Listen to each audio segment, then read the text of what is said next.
TVS का आई cube अच्छा खासा बिक रहा है, लेकिन हैरानी की बात यह है कि उसकी नेगेटिव चीज़ों के बारे में कोई भी कहीं बात नहीं कर रहा। तो चलो आज टीवीएस के इलेक्ट्रिक स्कूटर्स की पूरी जन्म कुंडली निकालते हैं और देखते हैं कि उनमें नेगेटिव पॉइंट्स क्या हैं, पॉजिटिव पॉइंट्स क्या हैं और टीवीएस के कितने इलेक्ट्रिक स्कूटर अभी इंडियन मार्केट के अंदर आते हैं। सबसे पहला नेगेटिव पॉइंट है हब मोटर। टीवीएस के इलेक्ट्रिक स्कूटर जिस प्राइस में इंडियन मार्केट के अंदर आ रहे हैं, उस हिसाब से इसके अंदर मोटर सेटअप थोड़ा अच्छा देना चाहिए, क्योंकि भाई हब मोटर जो है ना वो बहुत ही सस्ता सेटअप है और मार्केट के हिसाब से ये बहुत ज़्यादा आउटडेटेड भी है। हब मोटर के अंदर सबसे बड़ी दिक्कत ये है कि अगर आपने अपने इलेक्ट्रिक स्कूटर को स्पीड ब्रेकर से तेज़ी से निकाल दिया या फिर किसी गड्ढे में तेज़ी से कुदा दिया तो इसके अंदर मोटर या रिम डैमेज होने का खतरा होता है। अभी रिसेंटली एक केस हुआ है जहाँ पे कस्टमर का रिम जो है वो टेढ़ा हो गया एक गड्ढे की वजह से, और जब वो इसे सर्विस सेंटर पर लेके गया तो सर्विस सेंटर वालों ने कहा कि भाई क्योंकि इसके अंदर हब मोटर जो है वो व्हील में ही अटैच है, तो जो आपका रिम टेढ़ा हुआ है उसे पूरा सही करने के लिए हब मोटर और रिम दोनों ही चीज़ें चेंज करनी पड़ेंगी, जिसका लगभग 35,000 के आसपास खर्चा आएगा। भाई हमने इस प्राइस को वेरीफाई करने की कोशिश करी कि भाई इतना खर्चा क्यों आ रहा है, लेकिन हम नहीं कर पाए क्योंकि इसके प्राइस के रिगार्डिंग कहीं ऑफिशियल जानकारी है ही नहीं। लेकिन अगर इस बात में थोड़ी सी भी सच्चाई है तो भाई टीवीएस ये क्या कर दिया है तुमने। मतलब आप सोचो, हम मोटर जो मार्केट में इतनी सस्ती आती है उसका ये प्राइस 35,000 रुपये ले रहा है। तो भाई जो बाकी ब्रांड्स आते हैं ना जिनमें मिड ड्राइव मोटर आती है उनकी मोटर भी इतनी ज़्यादा महंगी नहीं है जितनी इनकी हब मोटर है। और अमूमन मैं आपको जानकारी दे दूं, हब मोटर जो होती है वो मिड ड्राइव मोटर के मुकाबले बहुत सस्ती होती है। एक और चीज़ जो कस्टमर ने मोटर के रिगार्डिंग रिपोर्ट करी है वो ये कि भाई ये मोटर जो है ना वो जाम हो जाती है। पहले इसमें थोड़ा नॉइज़ आता है, थोड़ा सा वाइब्रेशन आता है, उसके बाद ये मोटर जाम हो जाती है। अब क्योंकि मोटर जो है वो व्हील के अंदर ही अटैच है तो मोटर जाम हुई तो आपका व्हील भी जाम हो गया, तो अब आपको इसे उठा के सर्विस सेंटर के ऊपर लेके जाना पड़ेगा। तो भाई इस हिसाब से तो ये कस्टमर पॉइंट ऑफ व्यू से एक बहुत बड़ा नेगेटिव पॉइंट है मेरे लिए। अगला नेगेटिव पॉइंट है टीवीएस की पुअर सर्विस। मतलब छोटी छोटी चीज़ों के लिए कस्टमर को बहुत ज़्यादा लंबा इंतजार करना पड़ रहा है अच्छी सर्विस के लिए। उनका इलेक्ट्रिक स्कूटर जो है वो सर्विस सेंटर के ऊपर रखा हुआ है बहुत दिनों तक और उसका उन्हें समाधान नहीं मिल रहा है, जिसकी वजह से कस्टमर बहुत ज़्यादा परेशान है। आप सोचो यार, इलेक्ट्रिक स्कूटर बंदा क्यों लेता है? रोज़मर्रा की ज़िंदगी के लिए, मतलब किसी को कॉलेज जाना है, किसी को बच्चों को स्कूल ड्रॉप करना है, किसी को ऑफिस जाना है। तो यार यहाँ पे ब्रांड्स का माइंडसेट एक्चुअल में ऐसा होना चाहिए कि लोगों के व्हीकल्स को जल्दी से जल्दी सर्विस करा जाए ताकि उनकी लाइफ में कहीं दिक्कत ना आए, उनकी लाइफ जो है आसानी से चलती रहे और इससे ब्रांड का भी अच्छा खासा नाम हो जाएगा। लेकिन भाई यहाँ पे तो उल्टा हो रहा है, कस्टमर ज़्यादा परेशान हो रहा है जबकि उसने नई टेक्नोलॉजी के अंदर इन्वेस्ट किया है। और यार अगर मैं ओवरऑल पेट्रोल और इलेक्ट्रिक के केस में टीवीएस सर्विस सेंटर के बारे में आपको बताऊं तो पहले के मुकाबले टीवीएस की जो सर्विस है वो थोड़ी नीचे स्तर पे तो जा रही है। हमारी टीम में एक बंदे के पास जो है वो अपाची बाइक है और उसका खुद का एक्सपीरियंस भी सर्विस के रिगार्डिंग काफ़ी अच्छा नहीं रहा है। इसमें एक और नेगेटिव पॉइंट ये है कि भाई इसके स्पेयर पार्ट्स जो हैं वो बहुत ज़्यादा महंगे भी हैं और स्पेयर पार्ट्स जो हैं वो अवेलेबल भी नहीं होते, जिसकी वजह से कस्टमर को और ज़्यादा परेशानी होती है। एक और इशू जो कस्टमर्स ने रिपोर्ट करा है वो ये है कि वारंटी पीरियड टाइम के बाद इस व्हीकल के अंदर जो रिपेयरिंग कॉस्ट है वो काफ़ी ज़्यादा है। अब क्योंकि इस व्हीकल के अंदर पूरे प्लास्टिक के पार्ट्स दिए हुए हैं तो जैसे ही ये गाड़ी गड्ढों या स्पीड ब्रेकर के ऊपर जाती है तो जो पार्ट्स हैं वो अंदर से हिल जाते हैं। ये मेरा खुद का पर्सनल एक्सपीरियंस भी है।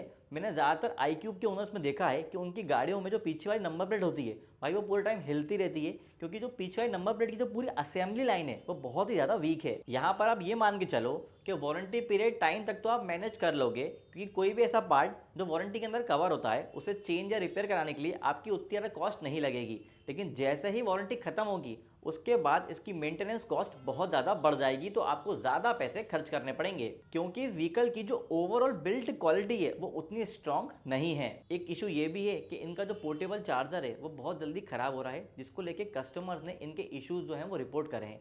अब इस व्हीकल के अंदर फास्ट चार्जिंग का सपोर्ट तो अवेलेबल नहीं है, तो कस्टमर को इसे चार्ज करने के लिए पोर्टेबल चार्जर पर ही डिपेंड होना होता है। ये भी एक नेगेटिव चीज़ लगती है मुझे इतने बड़े ब्रांड के लिए, क्योंकि यार टीवीएस इंडिया का इतना पुराना, भरोसेमंद और बड़ा ब्रांड है, पर इन्होंने अभी भी अपने इलेक्ट्रिक व्हीकल के अंदर फास्ट चार्जिंग का सपोर्ट देने की सोची ही नहीं है और इनका कोई आगे भी प्लान मुझे नहीं दिख रहा है, क्योंकि इसके रिगार्डिंग कोई ऑफिशियल न्यूज़ है ही नहीं। अगला पार्ट है वारंटी के लिए। भाई कस्टमर्स को आइडिया ही नहीं है कि किन किन पार्ट्स के ऊपर क्या क्या वारंटी मिल रही है और किन किन पार्ट्स के ऊपर एडिशनल वारंटी लेने का ऑप्शन है। मतलब शोरूम्स के जो लोग हैं वो उनको एक्चुअल में व्हीकल भेज देते हैं, उनको सारी जानकारी होती ही नहीं है। अब या तो यहाँ पे टीवीएस ने ओपनली किसी को बताया ही नहीं है कि कितनी वारंटी अवेलेबल है किन किन पार्ट्स के ऊपर, या फिर डीलरशिप पे टीवीएस ने बताया है पर डीलरशिप वाले कस्टमर्स को बताते नहीं हैं। इसका आपको एक और एग्जांपल देता हूँ। मेरे पहचान में एक भैया हैं जिनके पास टीवीएस आई क्यूब है उन्हें मैंने बताया कि इसके अंदर रिवर्स मोड भी अवेलेबल है, जबकि उनको स्कूटर लिए हुए ऑलमोस्ट 6 महीने हो चुके थे। मतलब वो व्हीकल चला रहे थे, शोरूम वालों ने उन्हें ये तक नहीं बताया था कि उनके स्कूटर में रिवर्स मोड भी अवेलेबल है। बाकी फीचर्स तो दूर की बात है। तो टीवीएस को यहाँ पे थोड़ा इंप्रूवमेंट करना चाहिए कि भाई कस्टमर जब इलेक्ट्रिक स्कूटर ले रहा है तो उसको पूरी जानकारी अच्छे से दी जाए। क्योंकि यार एक चीज़ तो बिल्कुल क्लियर है, इलेक्ट्रिक व्हीकल के केस में आप स्टैंड आउट तभी कर सकते हो जब आप कस्टमर को बहुत अच्छा एक्सपीरियंस और अच्छी सर्विस प्रोवाइड करो। क्योंकि यार अच्छे स्कूटर्स तो बाकी ब्रांड्स भी दे ही रहे हैं। क्योंकि अगर आप अच्छी सर्विस और अच्छा एक्सपीरियंस दोगे तो कस्टमर लंबे टाइम तक आपसे जुड़ा भी रहेगा और बाकी लोगों को भी आपका इलेक्ट्रिक स्कूटर लेने के लिए सजेस्ट करेगा। अगला इशू है बैटरी से रिलेटेड। कुछ यूजर्स ने बताया कि जब ये व्हीकल नया था तब इन्हें 100 किलोमीटर की एक्चुअल रेंज मिल रही थी, लेकिन कुछ टाइम बाद अब इन्हें 75 किलोमीटर की रेंज मिल रही है। मतलब ये बैटरी जो है वो बहुत जल्दी डिग्रेड हो रही है। कुछ यूजर्स ने ये भी बताया कि भाई 100% चार्ज करने के बाद भी डिस्प्ले पे जो रेंज है वो 0 किलोमीटर शो करता है और व्हीकल आगे नहीं बढ़ता है। तो उन्हें दोबारा व्हीकल साइड लगा के बंद करके चालू करना पड़ता है, तब जाके वो सही होता है। अब देखो यहाँ पे ज़्यादातर केसेस जो है ना वो टीवीएस iQube के इसलिए हैं क्योंकि टीवीएस iQube भी मार्केट के अंदर बहुत लंबे टाइम से बिक रहा है। टीवीएस ऑर्बिटर तो अभी नया आया है, इसलिए उसकी ग्राउंड रिपोर्ट अभी अवेलेबल नहीं है। और जो मैं इश्यूज आपको बता रहा हूँ, ये केसेस जो हैं वो बहुत पुराने इलेक्ट्रिक स्कूटर से नहीं आ रहे हैं। कुछ केसेस जो हैं वो 6 से 7 महीने पुराने व्हीकल्स के हैं। तो यार ये वो सारे नेगेटिव पॉइंट्स है जिनके ऊपर मुझे ऐसा लगता है टीवीएस को काम करना चाहिए और इन्हें इंप्रूव करना चाहिए कस्टमर पॉइंट ऑफ व्यू से। क्योंकि जिस प्राइस के अंदर टीवीएस के इलेक्ट्रिक स्कूटर आ रहे हैं वो थोड़े ओवर प्राइस तो लगते हैं। तो नेगेटिव पॉइंट्स को डिटेल में जानने के बाद अब आ जाते हैं टीवीएस के पॉजिटिव पॉइंट्स के ऊपर।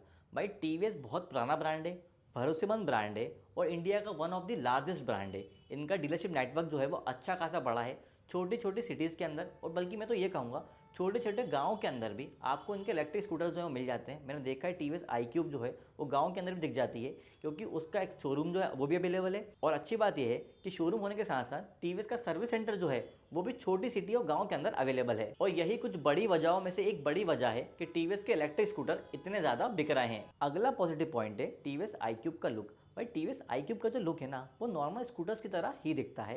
मतलब ऐसा कोई बहुत फ्यूचरिस्टिक या फिर कटिंग एज वाला ऐसा कोई लुक नहीं है। जो लोग फैमिली स्कूटर लेना चाहते हैं उनकी प्रायोरिटी रहती है कि भाई नॉर्मल अच्छा दिखने वाला इलेक्ट्रिक स्कूटर चाहिए जिसमें चाबी लग जाए, अच्छा खासा यूज़ को सिंपल हो उसको बिल्कुल, ताकि उनके फैमिली के अंदर कोई भी इंसान उसे इजीली चला सके। और टीवीएस iQube के अंदर उन्हें सारी चीज़ें मिल जाती है, इसलिए वो ले लेते हैं। और यही एक बड़ी वजह है कि आप अपने फैमिली में किसी भी थोड़ा एजेड इंसान से पूछेंगे कि उन्हें एथर का लुक पसंद आता है, ओला क्या, या फिर किसी दूसरे इलेक्ट्रिक स्कूटर का, तो वो शायद ही बोल दें कि उन्हें iQube जो है वो अच्छा लगता है देखने में। वैसे लुक तो टीवीएस ऑर्बिटर का भी बढ़िया है, लेकिन टीवीएस ने उसे डिफरेंट सेगमेंट के लिए बिल्ड करा है। अगला पॉजिटिव पॉइंट है कि क्योंकि टीवीएस के इलेक्ट्रिक स्कूटर्स के अंदर आगे और पीछे दोनों साइड ड्यूअल सस्पेंशन सेटअप आते हैं, जिसकी वजह से राइडर और पिलियन दोनों को ही कंफर्टेबल राइड मिलती है। अब यहाँ पे अगर आपको याद हो तो पहले टीवीएस iQube के अंदर बहुत ज़्यादा एडवांस फीचर्स नहीं आते थे, लेकिन टीवीएस ने नई ऑडियंस को अट्रैक्ट करने के लिए उनको समझ आ गया कि भाई मार्केट में लोगों को अट्रैक्ट करना है ना तो अच्छे फीचर्स देने पड़ेंगे। तो अब उन्होंने अपने व्हीकल्स के अंदर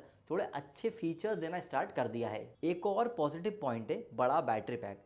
टीवीएस iQube ST वेरिएंट के अंदर 5.3 किलोवाट का बड़ा बैटरी पैक ऑफर करता है। तो भाई एक अच्छी चीज़ है उन लोगों के लिए जिन्हें एक पुराना, भरोसेमंद और पैन इंडिया में अवेलेबल ब्रांड का इलेक्ट्रिक स्कूटर चाहिए, जिनकी डेली रनिंग जो है वो 120 से 150 किलोमीटर की है। क्योंकि अभी इतना बड़ा बैटरी पैक कोई भी दूसरा ब्रांड ऑफर नहीं कर रहा है जिसकी अवेलेबिलिटी पैन इंडिया में हो और जो एक भरोसेमंद ब्रांड हो। और टीवीएस ने इसके ऊपर थोड़ा प्राइस कट भी दिया है, तो भाई उसकी वजह से ये अच्छा ऑप्शन बन जाता है कस्टमर्स के लिए। तो यार टीवीएस की पॉजिटिव्स और नेगेटिव्स को डिटेल में जानने के बाद अब जान लेते हैं टीवीएस की लाइनअप के बारे में। टीवीएस ने अपने इलेक्ट्रिक स्कूटर एक्स की डिलीवरीज अभी स्टार्ट नहीं करी है। तो यार अभी टीवीएस की लाइनअप के अंदर total 6 electric scooters Indian market के अंदर आते हैं। इसमें पहला इलेक्ट्रिक स्कूटर है टीवीएस का ऑर्बिटर। इस गाड़ी का एक्स शोरूम प्राइस है 1 लाख रुपए।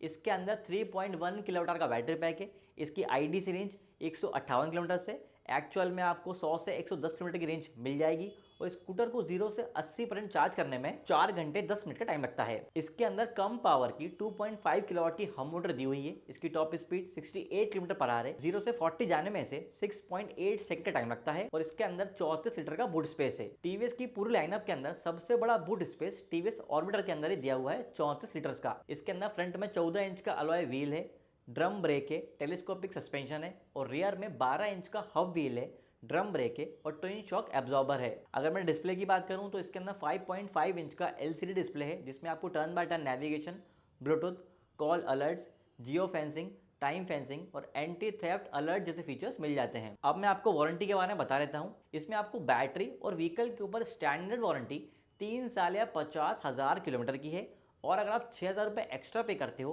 तो बैटरी के ऊपर आपको 5 साल और 70,000 किलोमीटर की एक्सटेंडेड वारंटी मिल जाती है। अगला मॉडल है टीवीएस iQube 2.2 किलोवाट। इस गाड़ी का एक्स शोरूम प्राइस है 1,02,600 रुपये। इसके अंदर छोटा 2.2 किलोवाट का बैटरी पैक है। इसकी आईडीसी रेंज 94 किलोमीटर से एक्चुअल में आपको 65 किलोमीटर के आसपास की रेंज मिल जाएगी, और इसे 0 से 80% चार्ज करने में 2 घंटे 45 मिनट का टाइम लगता है। इसके अंदर 4.4 किलोवाट की हब मोटर है। इसकी top speed 75 kilometre per hour है। 0 से 40 जाने में से 4.2 सेकंड का टाइम लगता है। इसके अंदर छोटा बूट स्पेस दिया है जो है 30 लीटर का। फ्रंट में आपको 12 इंच का अलॉय व्हील मिल जाता है, डिस्क ब्रेक मिलता है, टेलीस्कोपिक सस्पेंशन मिलता है। रियर में 12 इंच का हब व्हील है, ड्रम ब्रेक है और ट्विन शॉक एब्जॉर्बर है। इसमें 5 इंच का टीएफटी डिस्प्ले है जिसमें Bluetooth, internet connectivity, turn by turn navigation, call alert, park assist और ओटीए अपडेट जैसे फीचर्स मिल जाते हैं। अगर आप ऐप का यूज़ करोगे तो उसके थ्रू आपको geo fencing, anti theft alert, crash and fall alert जैसे फीचर्स मिल जाते हैं। iQube 2.2 किलोवाट वेरिएंट के अंदर आपको व्हीकल और बैटरी के ऊपर स्टैंडर्ड वारंटी 3 साल या 50,000 किलोमीटर की मिलती है, और अगर आप 4500 रुपये एक्स्ट्रा देते हो तो बैटरी के ऊपर आपको 5 साल या 50,000 किलोमीटर की एक्सटेंडेड वारंटी मिल जाती है। iQube के इस वेरिएंट के अंदर एक्सटेंडेड वारंटी जो है वो कम है। अगर मैं बाकी वेरिएंट्स की बात करूं तो उसमें बैटरी और व्हीकल के ऊपर आपको स्टैंडर्ड वारंटी 3 साल या 50,000 किलोमीटर की मिलती है, और अगर आप 6,000 रुपये एक्स्ट्रा पे करते हो तो बैटरी के ऊपर आपको 5 साल या 70,000 किलोमीटर की एक्सटेंडेड वारंटी मिल जाती है। तीसरा मॉडल है टीवीएस iQube 3.1 किलोवाट आवर्स। ये स्कूटर पहले नहीं आता था, ये वाला मॉडल कुछ टाइम पहले ही टीवीएस ने इसे लॉन्च करा है। इस गाड़ी का एक्स शोरूम प्राइस है 1,10,700 रुपये। इसके अंदर 3.1 किलोवाट आवर का बैटरी पैक है। इसकी आईडीसी रेंज 123 किलोमीटर से एक्चुअल में आपको 90 से 100 किलोमीटर की एक्चुअल रेंज मिल जाती है, और स्कूटर को 0 से 80% चार्ज करने में 4 घंटे का समय लगता है। इसके अंदर 4.4 किलोवाट की हब मोटर है। इसकी top speed 82 kilometre per hour है। 0 से 40 जाने में से 4.2 सेकंड का टाइम लगता है, और इसके अंदर 32 लीटर का बूट स्पेस है। वारंटी इसके अंदर भी सेम है जो मैं आपको बता चुका हूँ। बाकी सारी चीज़ें भी इसमें सेम है जो iQube 2.2 किलोवाट मॉडल के अंदर आती हैं। चौथा मॉडल है टीवीएस iQube 3.5 किलोवाट आवर। ये टीवीएस की लाइनअप के अंदर पहले सबसे ज़्यादा बिकने वाला मॉडल था जब टीवीएस ऑर्बिटर और टीवीएस iQube 3.1 किलोवाट लॉन्च नहीं हुए थे। इस गाड़ी का एक्स शोरूम प्राइस है 1,24,400 रुपये। इसके अंदर 3.5 किलोवाट का बैटरी पैक है। इसकी आईडीसी रेंज 145 किलोमीटर है। एक्चुअल में आपको 100 किलोमीटर की एक्चुअल रेंज मिल जाती है, और स्कूटर को 0 से 80% चार्ज करने में 4.5 घंटे का समय लगता है। इसकी top speed 78 kilometre per hour की है। इसके अंदर भी बाकी सारी चीज़ें सेम है जो iQube 3.1 किलोवाट आवर वेरिएंट के अंदर आ रही है। पांचवा मॉडल है TVS iQube S 3.5 kilowatt hour, और इस गाड़ी का एक्स शोरूम प्राइस है 1,29,940 रुपये। इसके अंदर सॉफ्टवेयर अपग्रेड के लिए आपको 2,360 रुपये अलग से पे करने होते हैं, और इस गाड़ी को 0 से 80% चार्ज करने के लिए 3 घंटे का समय लगता है। इसके अंदर भी आपको 100 किलोमीटर की एक्चुअल रेंज मिल जाती है। इसके अंदर 7 इंच का टीएफटी डिस्प्ले है जिसमें जॉयस्टिक वाला फीचर जो है वो ऐड ऑन हो जाता है। म्यूजिक कंट्रोल और फ्लिप की जैसे फीचर्स भी आपको इसमें मिल जाते हैं। इसमें बाकी सारी चीज़ें सेम है जो 3.5 किलोवाट मॉडल के अंदर आती हैं। टीवीएस की लाइनअप का आखिरी मॉडल है TVS iQube ST 5.3 kilowatt hour. इस गाड़ी का एक्स शोरूम प्राइस है 1,61,980 रुपये, और इसके अंदर सॉफ्टवेयर अपग्रेड के लिए आपको 3,540 रुपये एक्स्ट्रा पे करने होते हैं। इसके अंदर 5.3 किलोवाट आवर का बैटरी पैक है। इसकी आईडीसी रेंज 212 किलोमीटर से एक्चुअल में आपको 140 से 150 किलोमीटर की रेंज मिल जाती है, और स्कूटर को 0 से 80% चार्ज करने में 4 घंटे 18 मिनट का टाइम लगता है। इसकी top speed 82 kilometre per hour है। 0 से 40 जाने में से 4.5 सेकंड का टाइम लगता है। इसके अंदर 7 इंच का टच स्क्रीन डिस्प्ले है जिसमें बाकी फीचर्स के अलावा TPMS वाला फीचर ऐड ऑन हो जाता है। बाकी सारी चीज़ें वहीं सेम है जो S 3.5 किलोवाट वेरिएंट के अंदर आती हैं। बाकी यार देखो, अगर आपको टीवीएस लाइनअप के बारे में और डिटेल वीडियो चाहिए तो मेरा ये वाला वीडियो देख लेना। इस वीडियो को ऑलरेडी 80,000 से ज़्यादा लोग देख चुके हैं, और इस वीडियो के अंदर मैंने सारी डिटेल में बात करी है कि कौन से मॉडल के अंदर कौन सी चीज़ें हैं और कौन सा मॉडल किन लोगों को लेना चाहिए। सिर्फ इसके अंदर टीवीएस ऑर्बिटर कवर नहीं है क्योंकि वो उस टाइम लॉन्च नहीं हुआ था, पर बाकी सारी चीज़ों की जानकारी आपको यहाँ पे मिल जाएगी। लिंक मैंने डिस्क्रिप्शन में डाल दिया है। तो भाई ये तो थे टीवीएस के इलेक्ट्रिक स्कूटर्स के सारे पॉजिटिव और नेगेटिव पॉइंट। अगर आप में से कोई लोग टीवीएस के इलेक्ट्रिक स्कूटर्स यूज़ कर रहे हो और आपको कोई एडिशनल नेगेटिव या पॉजिटिव पॉइंट ऐड ऑन करना है तो प्लीज़ कमेंट में डालिए ताकि बाकी लोगों की भी हेल्प हो सके।